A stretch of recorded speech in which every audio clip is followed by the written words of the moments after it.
Hey y'all, welcome back to Cherry Hill Farm.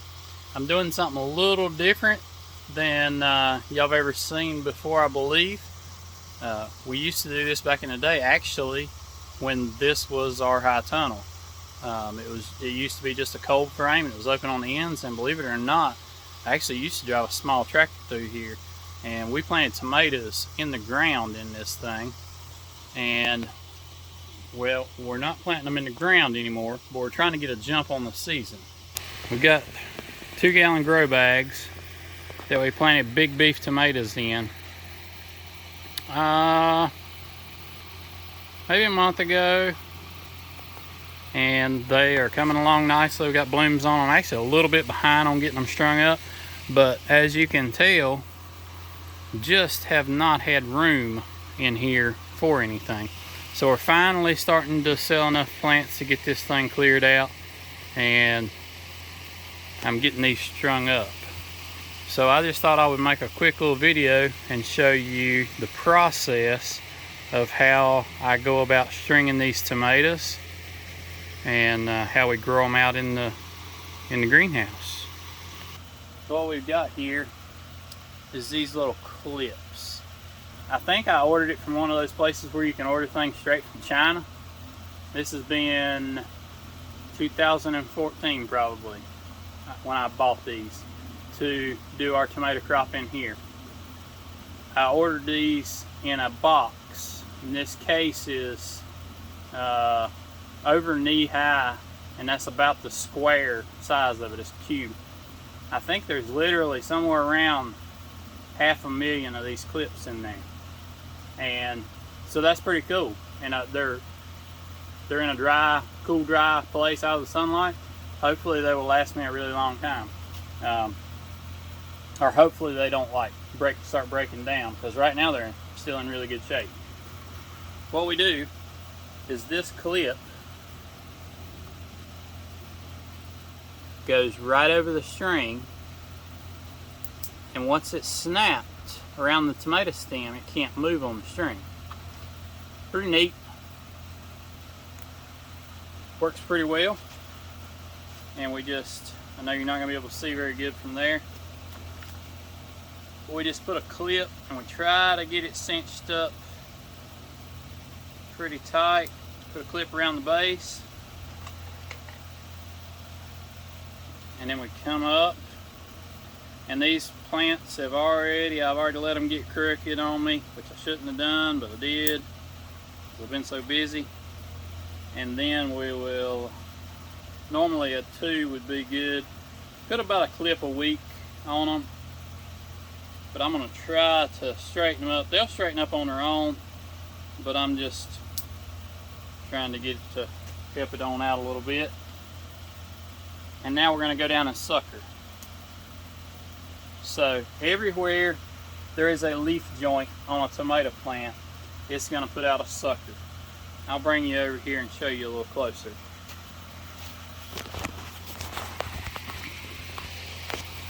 Okay, so everywhere there's a leaf joint on this tomato plant, there will be a sucker sitting right on top, right there.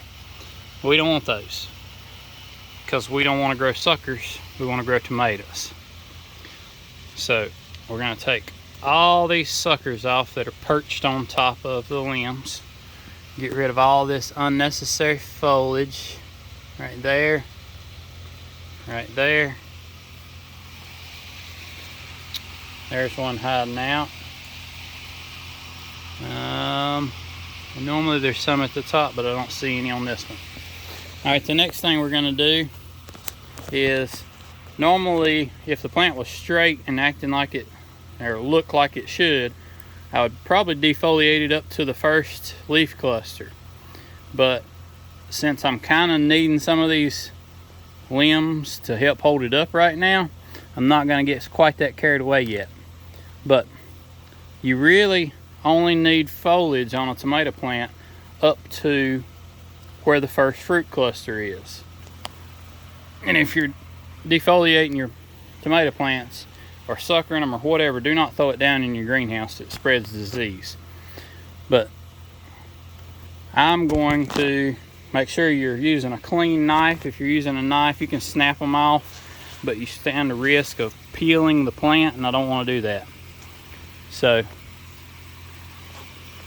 cut all the foliage off, or the majority of the foliage off, and as the tomato starts setting fruit, they'll always start setting fruit with the bottom fruit cluster. Once that fruit is on there and it's set, you can pretty much defoliate it up to the next cluster. If you watch big greenhouse production places, they will usually not have any fruit on below the cluster of fruit that's growing. So that's pretty much what we do, and we'll have to do that on a regular basis, at least weekly. Some of these are better examples, like this one here standing up nice and pretty like it should be. And let's see here. See, I left that bottom limb on as a kind of a support to truss it up. And then this one's straight enough, it only had to have 2 clips. Left 4 flowers on that one. That was something I didn't mention. The less flowers you've got, the bigger your fruit's going to be. The tomato plant can only produce so much. Think of it as plumbing in your house. There's only so much water and nutrients can come through this little stem right here. So you can only get so many tomatoes off of this little stem right here. And you have to consider the weight of those little tomatoes too. Now these blooms are not opened up yet, so I'm gonna wait a little bit longer to see what they look like. Right here's a good example of where I trimmed it back to 3. So there was 6 or 7 blooms right here, and I pinched them all off and left those 3 biggest blooms. And I didn't really talk about it, but the reason for defoliating your plant up to the first fruit cluster is, number one, we're not trying to grow foliage, we're trying to grow tomatoes. That's number one. Number two, any kind of foliar disease that you have on tomatoes always starts at the bottom leaves. So you don't have to do this practice, but if you ever start getting foliar diseases in your tomatoes, start jerking them leaves off. They don't need them. So you can see the bottom leaves are always the first ones to start to look bad. And that actually looks like a little bit of thrip damage that we may have to address. See those little white spots on the leaves?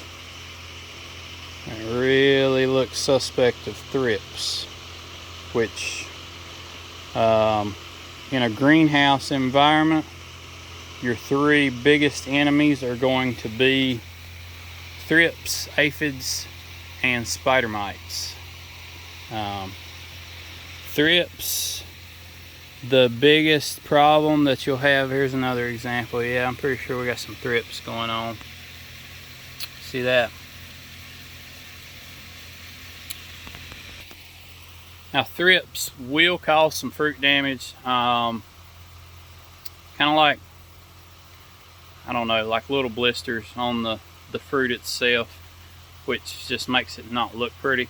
The biggest problem that comes out of thrips is tomato spotted wilt virus. And if you're not familiar with tomato spotted wilt virus, you get it once, you'll know you'll never question what it looks like again, because your tomato plants will be perfectly healthy, and then right in the top, the growth point right here on the tomato plant will start to shrivel up and start turning dark and start wilting from the top to the bottom. I think tomato spotted wilt is the only disease that kills from the top to the bottom. But with TSW, you'll start to see the top of the plant start shriveling up and wilting, and it'll collapse from the top to the bottom. It spreads very quickly. It's spread by thrips. So if you can control your thrips, you won't have any problems with tomato spotted wilt. But I just wanted to throw together a quick little video here while I was in the midst of this, and show you how we're going to be trying to get some tomatoes to the market earlier than everybody else. I appreciate you guys watching, and I will see you next time.